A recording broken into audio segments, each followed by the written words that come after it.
Buenas noches, queridos hermanos y hermanas en Cristo Jesús. Y como todos los viernes, tenemos una cita con el Señor. En esta noche vamos a estudiar el capítulo 36 del libro del Génesis, que se titula La descendencia de Esaú.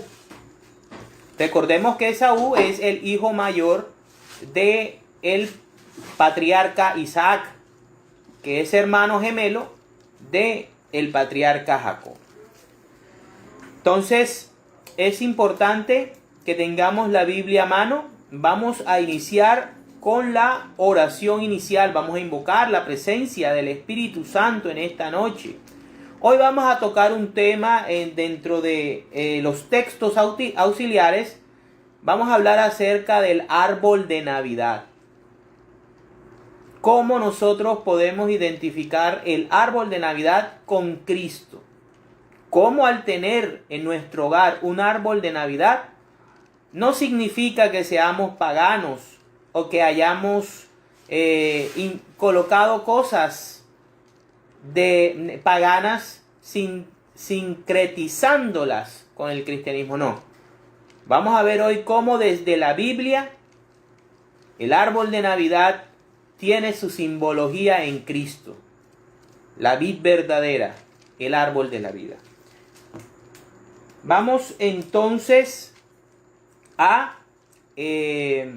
vamos a hacer la oración inicial. Invocar la presencia del Espíritu Santo en diciembre, tratando de que el Señor sane nuestras heridas, sane nuestras enfermedades y alivie esas preocupaciones que tenemos. En el nombre del Padre, del Hijo, del Espíritu Santo. Amén. Espíritu de Dios, llena mi vida. Ven, Espíritu Santo, en esta noche. Llena nuestra alma, Espíritu Divino, y limpia nuestro ser. Bendice a cada hermano que está viendo esta noche este estudio bíblico. Y pongo en tus manos la vida y la salud de nuestros hermanitos. De la señora Betty Rosales. Dale salud. Permite que vuelva al seno de su familia, sana y salva. En el nombre de Jesús te lo pedimos, toda la comunidad que estamos aquí reunidos, por ella, por nuestro hermano Carlos también, Carlos Conde, sí, también fortalécelo, bendícelo. A estos dos hermanitos de la comunidad de Puerto Colombia que nos han servido mucho, de muchas maneras, bendícelos con la sanación, sánalos, Señor Jesús, como sanaste a todos esos enfermos que se acercaron a ti. Escucha la oración de sus familias.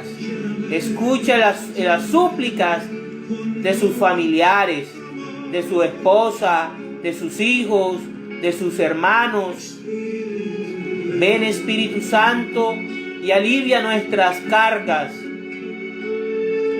Sana a nuestra familia, sana a nuestros hermanos, llévales sanidad donde están, fortalécelos, Señor, fortalécelos, bendícelos con la sanación. Los necesitamos todavía vivos. Ven, Espíritu Santo, en esta noche, sobre todo hacia nuestros hermanos enfermos, sánalos. Por favor, te lo pedimos. Solo tú sanas, Señor. Si tú quieres, Señor, sánalos. Si tú quieres, así como te dijo el leproso, Señor, si quieres, sáname. Y tú quisiste. Así te pedimos hoy por estos hermanitos y por todos los hermanitos que están enfermos en la parroquia, en el Santuario Mariano Nuestra Señora del Carmen, y también de toda la arquidiócesis de Barranquilla. Bendice nuestra familia. Ven, Espíritu Santo. Amén. En el nombre del Padre, del Hijo, del Espíritu Santo. Amén. Ahora vamos a leer el capítulo 36 del libro del Génesis, que se titula, como dije al principio, la descendencia de Esaú. Estos son los descendientes de Esaú, o sea, Edom. Esaú se casó con mujeres de Canaán, con Adá, hija de Elón el hitita, con Oholibamá, hija de Aná, y nieta de Sibón el heveo, y con Basemat, hija de Ismael y hermana de Nebaoit.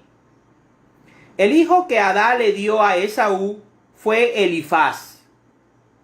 Basemat dio a luz a Reuel, y Oholibamá dio a luz a Jeús, Jaalam y Coré. Estos fueron los hijos de Esaú, que nacieron cuando él vivía en la tierra de Canaán. Esaú tomó a sus esposas, hijos e hijas, y a todos los que vivían con él, y se fue a otro lugar para alejarse de su hermano Jacob. Se llevó todos los animales y todo lo que había llegado a tener en Canaán, pues era tanto lo que tenían los dos que ya no podían vivir juntos. Además, la tierra donde vivían no bastaba para alimentar a sus animales. Por eso Esaú, o sea, Edom, se fue a vivir a la región montañosa de Seir. Estos son los descendientes de Esaú, antepasado de los edomitas, que vivieron en la región montañosa de Seir. Estos son los nombres de los hijos de Esaú: Elifaz, hijo de Adá y de Esaú, y Reuel, hijo de Basemat y de Esaú. Los hijos de Elifaz fueron Temán, Omar, Sefo, Gatam y Kenaz. Elifaz tuvo una concubina que se llamaba Timna. Ella le dio un hijo que se llamó Amalek. Estos fueron los descendientes de Adá, una de las esposas de Esaú.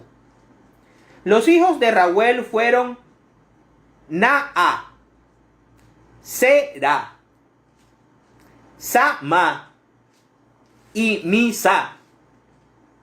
Estos fueron los descendientes de Basemat, otra de las esposas de Esaú. Oholibamá fue esposa de Esaú, y los hijos que ella le dio fueron Jeús, Jaalam y Coré. Ella era hija de Aná y nieta de Sibón. Los jefes de los descendientes de Esaú fueron estos: de los descendientes de Elifaz, hijo mayor de Esaú, los jefes fueron Temán, Omar, Sefo, Kenaz, Coré, Gatam y Amalek. Estos fueron los jefes de la línea de Elifaz en la tierra de Edom. Y todos ellos fueron descendientes de Adá. De los hijos de Reuel, hijos de Esaú, los jefes fueron Naat, Sera, Sama y Misa. Estos fueron los jefes de la línea de Reuel en la tierra de Edom. Y fueron descendientes de Basemat, esposa de Esaú. De los hijos de Oholibamá, hija de Aná y esposa de Esaú, los jefes fueron Jeús, Jaalam y Coré. Todos ellos fueron descendientes de Esaú, o sea, Edom, y jefes de sus tribus. Los hijos de Seir, el Horeo, que vivían en aquella región, fueron Lotán, Sobal, Sibón, Aná, Disón, Eser y Disán. Estos fueron los jefes de los Horeos, que fueron descendientes de Seir, en la tierra de Edom. Los hijos de Lotán fueron Orí y Gemam. Timná era hermana de Lotán. Los hijos de Sobal fueron Albán, Manahat, Ebal, Sefo y Onam. Los hijos de Sibón fueron Aya y Aná. Aná fue el que encontró manantiales en el desierto mientras estaba cuidando los asnos de su padre Sibón. Aná tuvo un hijo llamado Disón y una hija llamada Oholibamá. Los hijos de Disón fueron Hemdán, Esbán, Itrán y Querán. Los hijos de Eser fueron Bilhán, Sabán y Acán. Los hijos de Disán fueron Uz y Arán. Los jefes de los Horeos fueron Lotán, Sobal, Sibón, Aná, Disón, Eser y Disán. Estos fueron los jefes de los Horeos, familia por familia, en la región de Seir. Estos fueron los reyes que gobernaron en Edom antes que los israelitas tuvieran rey. Ojo con eso. Bela, que era hijo de Beor, fue rey de Edom, y su ciudad se llamaba Dinaba. Cuando Bela murió, gobernó en su lugar Jobab, el hijo de Será, que era del pueblo de Bosra. Cuando Jobab murió, gobernó en su lugar Husam, que era de la región de Temán. Cuando Husam murió, gobernó en su lugar Hadad, el hijo de Bedad, que derrotó a Madián en el campo de Moab, y su ciudad se llamaba Abit. Cuando murió Hadad, gobernó en su lugar Semlá, que era del pueblo de Masrecá. Cuando Samlá murió, gobernó en su lugar Saúl, que era de Rehobot, el pueblo que está junto al río. Cuando Saúl murió, gobernó en su lugar Baal Hanán, que era hijo de Akbor. Y cuando murió Baal Hanán, gobernó en su lugar Hadad, y su ciudad se llamaba Pau. La esposa de Hadad se llamaba Meetabel,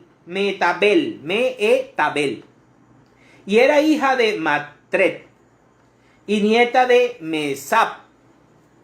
Estos son los nombres de los clanes de Esaú por orden de familias, lugares y nombres: Timná, Alba, Getet, Oholibamá, Elá, Pinón, Kenaz, Temán, Nipsar, Magdiel e Hiram. Esaú también se llamaba Edom, y estos fueron los jefes de Edom, de acuerdo con los lugares donde vivían y que eran suyos. Palabra de Dios. Te alabamos, Señor. Bueno, acabamos de leer un capítulo que parece no tener muchas cosas especiales para decirnos. Además de un trabalengua con los nombres que son bien difíciles. Pero en la palabra de Dios hay una regla, y es que nada está en la Biblia si no es importante. Todo en la palabra de Dios, desde Génesis 1:1 hasta Apocalipsis 22:21, es importante y está ahí por algo. Aquí podemos ver cómo tenemos que recordar algo. Y es que Esaú es descendiente de Abraham y es hijo de Isaac, que desde el vientre de su madre no haya sido escogido por Dios para ser el antepasado de Cristo, del Mesías, son cosas de la divina providencia, son cosas de la voluntad de Dios. ¿Por qué escogió a Jacob por encima de Esaú? Creo que lo veremos más adelante. Creo que en la medida que vayamos estudiando la palabra de Dios, nos daremos cuenta las diferencias. Yo les quiero decir una cosa. Quien hace el alma del hombre es Dios. En el momento de la fecundación, cuando un óvulo y un espermatozoide se juntan y ocurre el milagro del Big Bang, que es la fecundación, ahí nosotros empieza una nueva alma, empieza un nuevo universo, empieza un nuevo ser. Y desde ahí el Señor comienza su obra creadora a través de la biología y a través de la naturaleza y a través de la genética y a través de las leyes que conocemos y que hemos estudiado en el colegio, en la universidad, etcétera, etcétera. Pero el alma la crea Dios. Y nosotros somos como un barro. Por eso cuando en el Génesis Dios dice que creó al hombre del barro, de la arcilla, está bien esa expresión espiritual, porque somos como el barro. Él nos moldea. Pero como hay barro bueno, también hay barro malo, barro duro y barro blando. Y es así como muchas veces, aunque somos pecadores, aunque no nos merecemos lo que Dios haga por nosotros, todo lo que Dios hace por nosotros, todas las bendiciones, todas las gracias divinas, la salvación, que Cristo haya muerto en la cruz, no lo merecemos. Por nosotros como seres humanos no merecemos nada que Dios nos da. Dios nos lo da porque es el Padre amoroso que nos creó y nos pensó en su mente y corazón desde antes de fundar este mundo.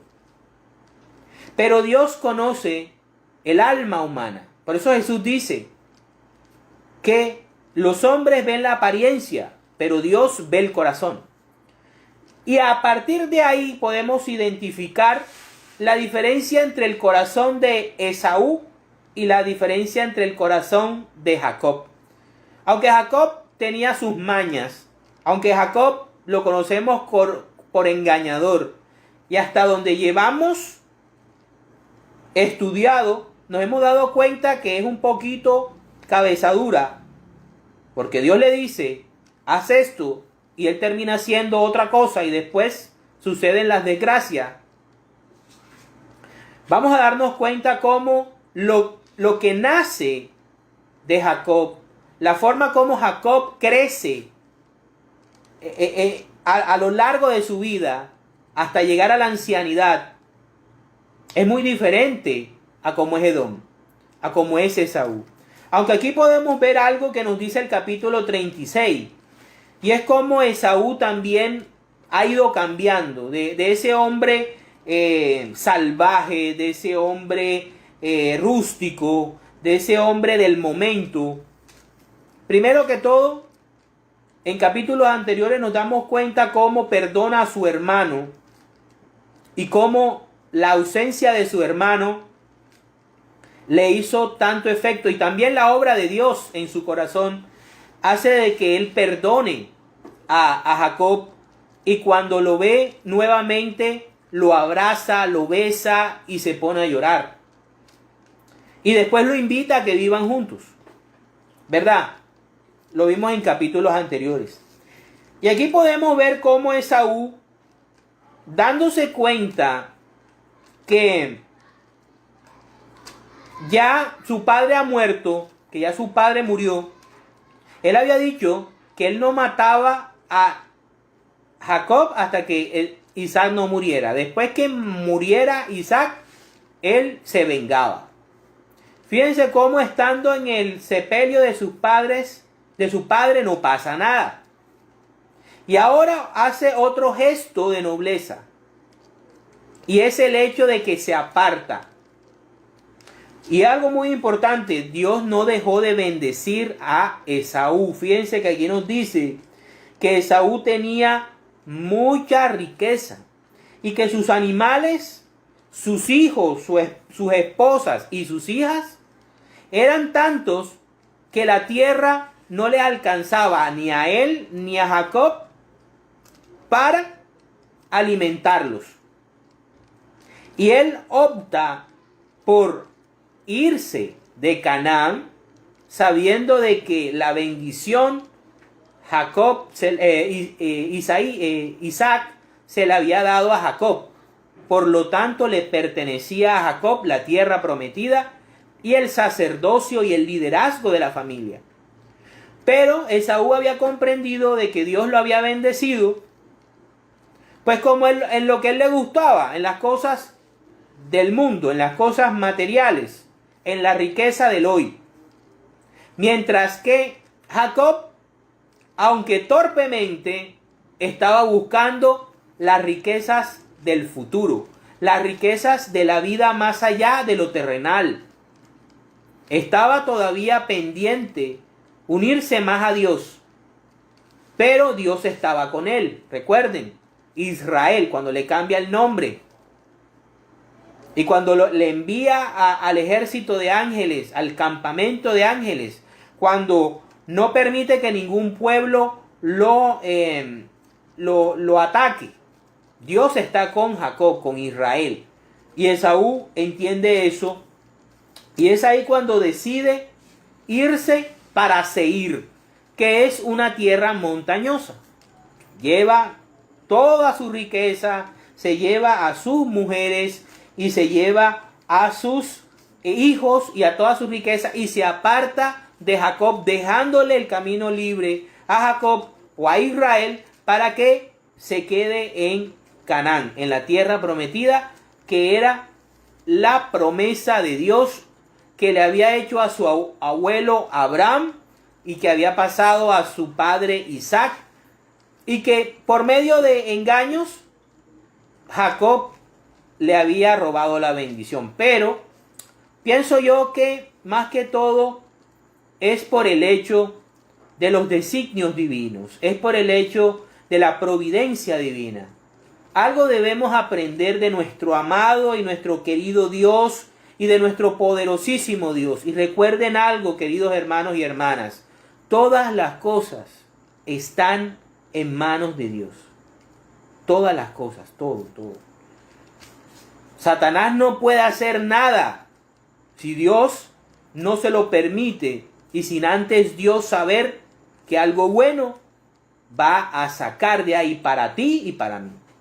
Entonces debemos seguir adelante, debemos tener fe y tenemos que orar mucho y tenemos que obedecer a Dios. Cuando Dios nos dice, vete para Betel, usted váyase para Betel.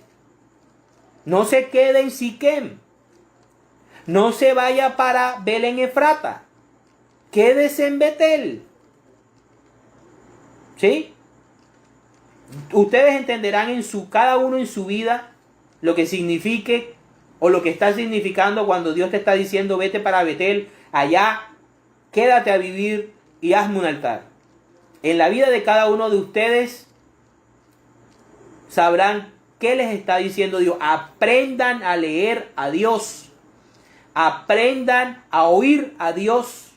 Aprendan a entender a Dios. Cuando algo no te sale, cuando algo lo quieres, pero no te sale, pregúntale a Dios, ¿por qué no te sale? Entonces, aquí vamos viendo cómo se va desarrollando la historia del pueblo de Edom, que surge de Esaú, que es el hijo también de Isaac, primogénito de Isaac, pero no es el elegido por Dios para bendecir a las naciones. por medio de Israel, el pueblo de Israel, todas las naciones de la tierra serían benditas. ¿A través de qué? A través de Jesús de Nazaret. ¿Sí? Por los judíos vendría la salvación, pero la salvación para el mundo, no para los judíos únicamente. Entonces vemos cómo ellos se desarrollan, y aquí hay una serie de nombres, de patriarcas, de jefes de tribus. Y algo muy importante que tenemos que tener en cuenta, y es que los edomitas se desarrollan como monarquía mucho tiempo antes que los israelitas. Recordemos que los israelitas, a causa de la hambruna que vamos a ver en los capítulos siguientes, José, que se convierte en gobernador de Egipto, se lo lleva a Egipto. Y allá en Egipto viven 400 años. Pero después de esos 400 años, los esclavizan y luego ellos, por medio de Moisés, de Aarón y posteriormente de Josué, se convierten en una nación y comienzan a ocupar y a echar de Canaán a los pueblos que estaban habitando toda esa tierra que Dios le había prometido a Abraham. Pero ahí ocurre algo, y es el reinado, y lo vamos a ver más luego. El reinado. ¿Quién es el rey de Israel? ¿Quién debía ser el rey de Israel? Y ellos, al darse cuenta de lo que los demás pueblos tenían reyes, que tenían monarquías, quisieron tener reyes no a la manera que Dios les proponía, ¿sí? Siendo Dios su rey, sino ellos querían tener un rey como los edomitas, como los amalecitas, como los moabitas, como los filisteos. Y ahí es donde surge, en tiempos del profeta Samuel, el rey Saúl, que después vendría a ser derrocado, él moriría por David, ¿verdad? Conocemos esa historia. Listo. Entonces, así terminamos este capítulo 36, digamos que es un capítulo transitorio, pero que nos permite ver cuál fue el desarrollo de Esaú. Dios y el Espíritu Santo no deja cabo suelto. Más adelante, en el Deuteronomio, veremos cómo Dios le dice a los israelitas que no pueden ser hostiles con los edomitas, porque los edomitas son sus hermanos. Pero vamos a ver muy bien, y si podemos hacer un estudio de la palabra, cómo los edomitas sí se portan mal con los israelitas. Fíjense, Herodes Antipas era idumeo, de Idumea, que es Edom. Fíjate, hasta allá llegó. Y los idumeos y Edom fueron gobernados por Israel, pero luego se separaron, se libertaron y se convirtieron en lo que hoy es Jordania. Los de Esaú es Jordania, que habían vivido en guerra con los israelitas, que son los descendientes de Jacob, para la gloria de Dios.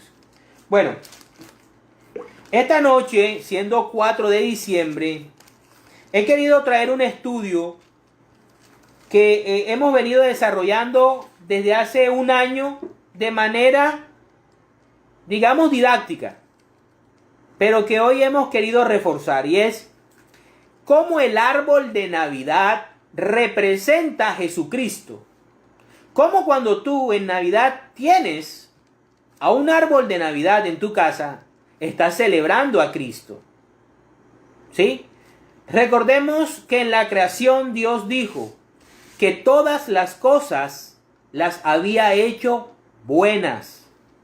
Y a veces nosotros entramos en unas peleas y en unas discusiones que son absurdas y tontas. Primero debemos estudiar, primero debemos indagar, primero debemos ir a la fuente antes de atacar y antes de recibir ataques y de tragárnoslo.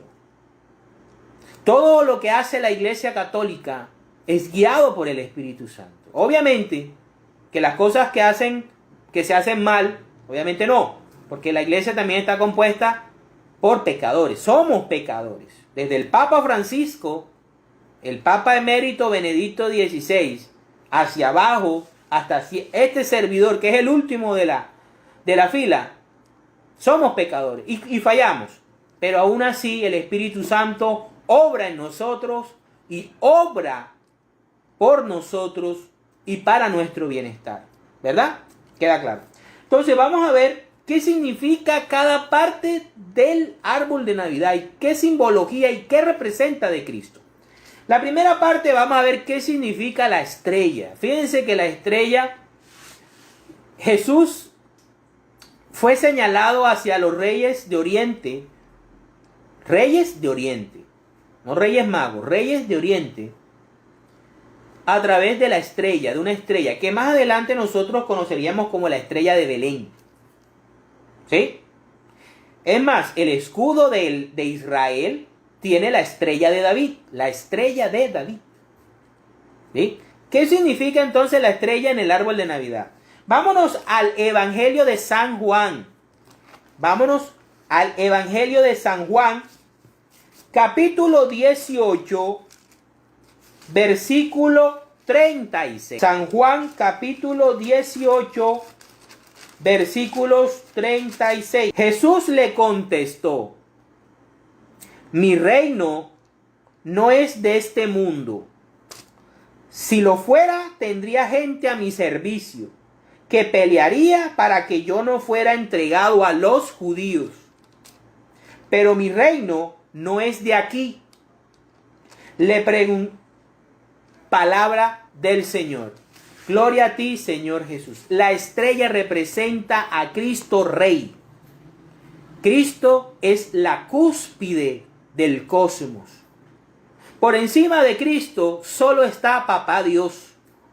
Toda rodilla se dobla ante el nombre de Jesús. Entonces la estrella que está en el árbol, que está en la parte superior, significa Cristo Rey.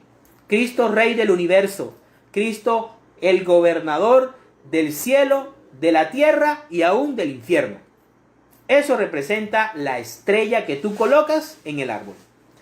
Vamos a ver qué simboliza el árbol. ¿Qué es el árbol? Ojo, estoy utilizando palabras de Cristo, no mías.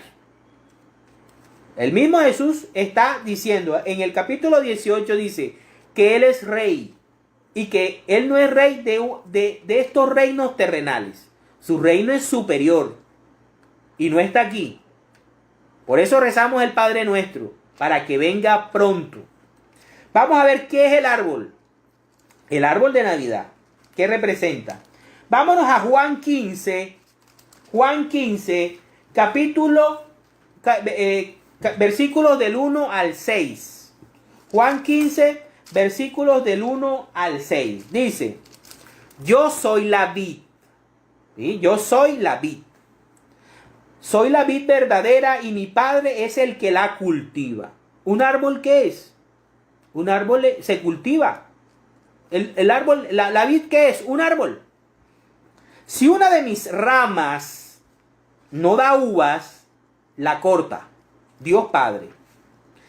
Pero si da uvas, la poda, o sea, la pule, le quita la maleza y la limpia para que dé más. Ojo con eso. Ustedes ya están limpios por las palabras que les he dicho. Sigan unidos a mí. Como yo sigo unido a ustedes, la rama y el árbol están unidos. Si tú tienes una rama separada del árbol, pues se muere. Fíjate lo que dice: una rama no puede dar uvas de sí misma si no está unida a la vid. De igual manera, ustedes no pueden dar fruto si no permanecen unidos a mí. Yo soy la vid y ustedes son la rama, las ramas. Fíjense clarito cómo el Señor lo está diciendo. Él es el árbol y nosotros, los bautizados, los creyentes, somos las ramas y tenemos que dar frutos. El que permanece unido a mí y yo unido a él, da mucho fruto, pues sin mí no pueden ustedes hacer nada. El que no permanece unido a mí será echado fuera y se secará como las ramas que se recogen y se queman en el fuego. Palabra de Dios. Te alabamos, Señor. Palabra del Señor, gloria a ti, Señor Jesús. Miren qué clarito, o sea, Jesús es claro. La palabra de Dios, aquí yo no tengo que interpretar nada. El árbol de Navidad representa al árbol de la vida. Es el árbol de la vida. ¿Y quién es el árbol de la vida? Jesucristo. El árbol de la vida, que da los frutos, que da vida eterna. ¿Quién nos da la vida eterna? Jesucristo. Entonces, el árbol que estaba en el paraíso, que es el árbol de la vida, es el Señor Jesucristo. Las ramas, ¿quiénes somos? Ya aquí nos las está diciendo. Somos nosotros, que unidos a Él a través de la obediencia, a través de la escucha de su enseñanza, a través de la práctica de sus enseñanzas, a través de la Eucaristía, de los sacramentos, de la caridad, de la oración, del ayuno y de la limosna, debemos dar frutos. Fíjense cómo Él se identifica como el árbol, la vid verdadera. Fíjense cómo nos identifica Él a nosotros como las ramas. No lo inventa Henry. No es una idea de Henry. Está en Juan 15, del 1 al 6. En palabras de Jesús. ¿Sí? Veamos entonces, ya sabemos que son las ramas, nosotros, los bautizados, que debemos dar fruto. El que no dé fruto, lo arrancan. Así como cuando tú en el arbolito de Navidad ves que hay una rama que está medio flojita y se caen los adornos que pones. ¿Qué haces? La quitas y la reemplazas por una que esté fuerte y que sostenga los adornos y que sostenga las luces. Igualitico. Esa es la simbología. ¿Sí? Para eso tienes el árbol de Navidad. Ahora veamos qué son las luces. Vamos a ver qué son las luces. Las luces, vamos a Juan, seguimos en el Evangelio de Juan, capítulo 8, versículo 12. Dice, Jesús se dirigió otra vez a la gente diciendo, yo soy la luz del mundo. El que me sigue tendrá la luz que da vida y nunca andará en la oscuridad. Palabra del Señor. Gloria a ti, Señor Jesús. Clarito. Mira lo que voy a repetirlo. Jesús se dirigió a la gente diciendo, Jesús, él. Yo soy la luz del mundo. La luz que nosotros colocamos en el arbolito es la luz de Cristo. Es Cristo que ilumina. ¿Ilumina a quién? A las ramas. Fíjense la simbología perfecta. Cristo envuelve a las ramas del árbol para que ellas muestren los frutos. ¿Qué son los frutos? Los adornos. Los adornos que ponemos, ¿cómo se embellecen? Con la luz, con las lucecitas. Esas lucecitas es Jesús. ¿Quién es el árbol que sostiene las ramas? Cristo, que tiene cimentada sus raíces en la roca. ¿Qué es la roca? Jesús. Jesús, ¿quién más es? La estrella. Cristo es Rey del universo. Todo el arbolito es simbología de Jesús. Vámonos entonces a ver los adornos. ¿Cuáles son los adornos? ¿Qué adornos deben mostrar las ramas al mundo para que la luz brille y lo haga más hermoso? Vamos a Gálatas, capítulo 5, versículos del 22 al 23. En cambio, lo que el Espíritu produce es amor, alegría, paz, paciencia, amabilidad, bondad, fidelidad, humildad y dominio propio. Contra tales cosas no hay ley. Palabra de Dios. Te alabamos, Señor. ¿Cuáles son los adornos que deben llevar la rama? Los frutos del Espíritu Santo. El cristiano, que es la rama, debe mostrarle al mundo los frutos del Espíritu Santo. ¿Sí? ¿Cuáles son? El amor, la alegría. El cristiano que no es alegre, que es amargado, no es cristiano.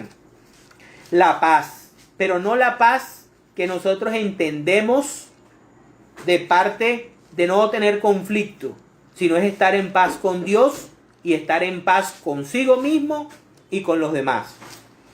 La paciencia, muy importante en estos tiempos donde todo se resuelve con violencia y a golpes. Y todo se quiere ya. Se quiere ser famoso ya, se quiere ser rico ya, se quiere tener 1000 suscriptores ya. No, con paciencia, con calma. ¿Sí? Se quieren ser ricos rápidamente. No. Ok, amabilidad. Falta mucha amabilidad en el mundo. Gracias, buenos días, ¿cómo está? Gracias por atenderme. Nada de eso. Ahora todo el mundo se cree rey y quiere pasar por encima de las personas que le sirven humildemente. Bondad, mucha bondad, hace falta mucha bondad en el mundo. Fíjense que en diciembre es cuando el espíritu bondadoso más sobresale. Por eso yo digo que la Navidad es algo espiritual, es una expresión del espíritu humano, es la expresión del Espíritu Santo, porque mucha gente la bondad la activa en diciembre. ¿Sí? Fidelidad a Dios, fidelidad a uno mismo. Hay mucha gente que se vende, mucha gente que no tiene principios, mucha gente que no tiene valores, muchos cristianos católicos que van de un lado a otro, donde hipócritas, sectarios, mejor dicho. Humildad, ser humildes. Ser humilde no significa ser pobres de recursos económicos. Ser humilde es ser una persona que reconozca la dignidad de los otros. Ser humilde es saber de que todos venimos de la misma mano creadora. Cuando tú tienes eso en tu mente, lo comprendes, te es más fácil ser humilde. Pero cuando tú crees que porque tú tienes un apellidito, que porque tú tienes un buen trabajito, que porque tú estás en un puesto del gobierno, o porque eres bien parecido, bien parecida, se te olvida y entonces comienzas a tratar mal y a humillar y a pisotear la dignidad del otro. Recuerda que el otro es tu hermano, porque es también criatura de Dios y Cristo murió también por él. Y por último, dominio propio, que nos falta mucho a todos. Dominio propio. Todos tenemos vicios, todos tenemos impaciencias. Entonces, todos esos son los adornos que nosotros le ponemos al arbolito. Para que usted tenga en cuenta, cuando usted esté poniendo su arbolito, cuando usted pase por el arbolito de su casa y vea los adornos, se acuerde qué fruto del Espíritu Santo me hace falta a mí. O póngase todos los años un reto. Este año voy a pedirle al Espíritu Santo que me dé el fruto de la paciencia o el fruto del dominio propio. Y verá a ver cómo el árbol de Navidad le ayuda a hacer un ejercicio espiritual y a crecer espiritualmente. Y no es solamente un adornito de la casa que se hace por tradición. No, fíjense cómo nos puede servir el árbol de Navidad para crecer espiritualmente. Y si tienes pesebre, mucho mejor. Bueno, ya vimos ahora, ¿qué son los regalos? Nosotros siempre colocamos regalos alrededor de el árbol. Yo decía, pero bueno, ¿y qué significan los regalos? Los regalos son los dones del Espíritu Santo. El Espíritu Santo viene y viene en rescate nuestro y nos regala sus dones, ¿verdad? Que son 7. Temor de Dios, ¿verdad? Ciencia, entendimiento, sabiduría, fortaleza, ¿verdad?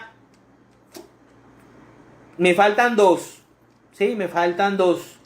Templanza, creo que templanza, ¿verdad? Y ahí me faltaría 1, ¿verdad? Con respecto a ellos, pues tenía una serie de versículos, pero son varios.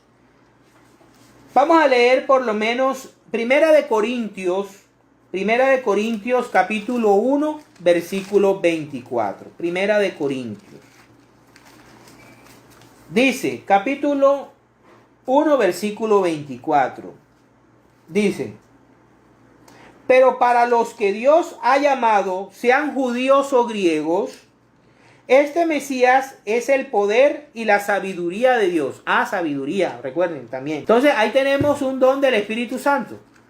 Entonces, cuando tú pongas los regalos alrededor de tu arbolito, ojalá pongas 7. Y ojalá le pongas a cada regalo un nombrecito. Sabiduría, entendimiento, ciencia, piedad, ¿verdad? Temor de Dios, fortaleza. Y así le vas enseñando a tus hijos los dones del Espíritu Santo. Recuerda que los niños son muy llamativos y esperan mucho esta celebración. Cuando ellos estén poniendo los adornos al árbol, diles, estos son los frutos del Espíritu Santo y tú debes tenerlos. Y son amor, paz, paciencia, humildad, ¿verdad? Benignidad, etcétera, etcétera. Todas esas cosas. Sí. Entonces, ahora, me faltaba algo. Yo decía, pero me falta algo porque siempre las cosas de Dios van en 7. Que por lo general el color del árbol de Navidad, ¿cuál es? Díganme. El color verde. Por lo general, hay árboles, hay gente que le gusta colocar los árboles blancos. Otros les gusta colocarlos azul. Pero el estándar del color del árbol es el verde. Y el verde es la vida renovada, la vida que se renueva, la vida nueva, la vida verdosa del cristiano que vive en Cristo. Vámonos a el Salmo 1, fíjense, el Salmo 1. Y nos va a hablar acerca de por qué el árbol de Navidad que representa a Cristo es verde. Salmo 1. Feliz el hombre que no sigue el consejo de los malvados, ni va por el camino de los pecadores, ni hace causa común con los que se burlan de Dios, sino que pone su amor en la ley del Señor y en ella medita noche y día. Ese hombre o esa mujer es como un árbol plantado a la orilla de un río, que da su fruto a su tiempo, y jamás se marchitan sus hojas o sus ramas. Todo lo que hace le sale bien. Con los malvados no pasa lo mismo, pues son como paja que se lleva el viento. Por eso los malvados caerán bajo el juicio de Dios, y no tendrán parte en la comunidad de los justos, o sea, en el árbol. El Señor cuida el camino de los justos, pero el camino de los malvados lleva al desastre. ¿Verdad? Cuando un árbol, fíjense, cuando un árbol se seca, se marchita, hombre, cuando no tiene agua, cuando no encuentra agua, porque puede que tenga sol, pero el sol lo quema, lo seca y se marchita. Y luego se vuelve paja, como el malvado. Pero el árbol que está al lado de un caudal, que está al lado de un río, Va a estar siempre verde. Siempre va a dar su fruto a tiempo. Siempre va a reverdecerse porque tiene suficiente agua, porque está al lado de un río. El agua siempre va a ser constante, a menos que haya una sequía. Pero aquí, ese río es el Espíritu Santo. Y vamos a ver cuándo el Espíritu Santo se va a secar. Por eso, el cristiano debe estar unido a Cristo. Cristo lo dice en Juan 15, del 1 al 6. Si tú permaneces unido a mí, darás fruto. ¿Cuáles son los frutos? Los frutos del Espíritu Santo.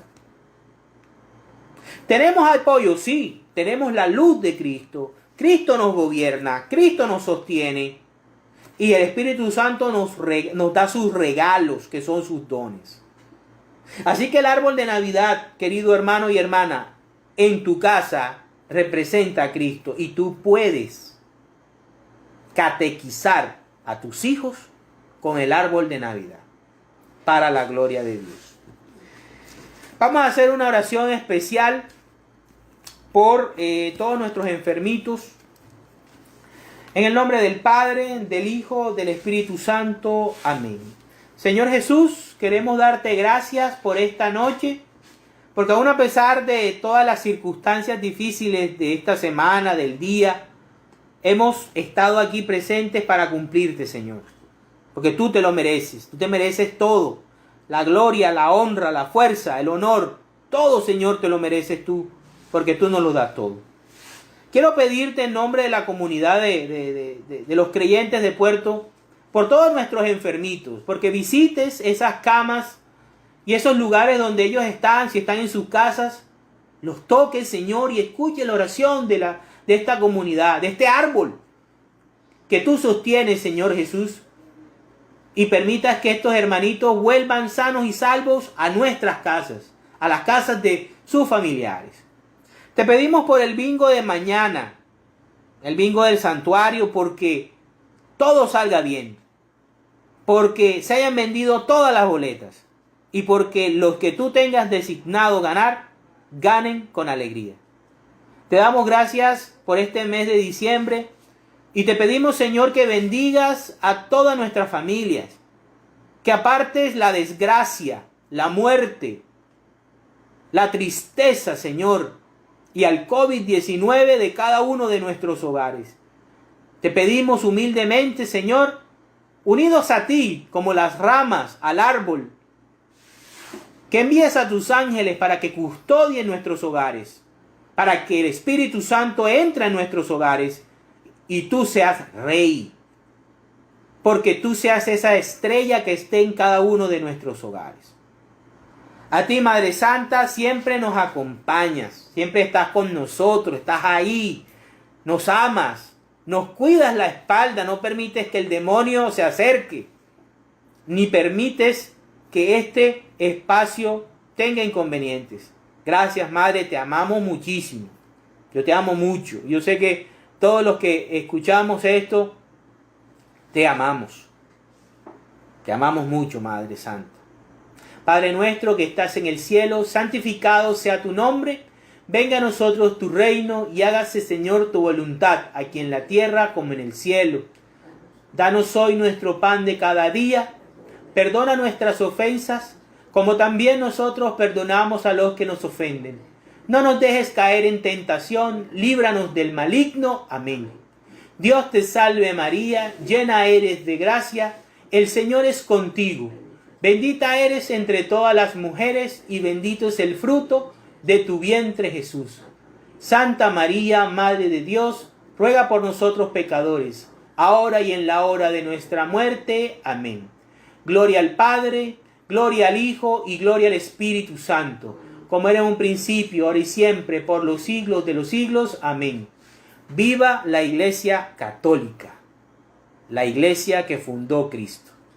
Hasta la próxima.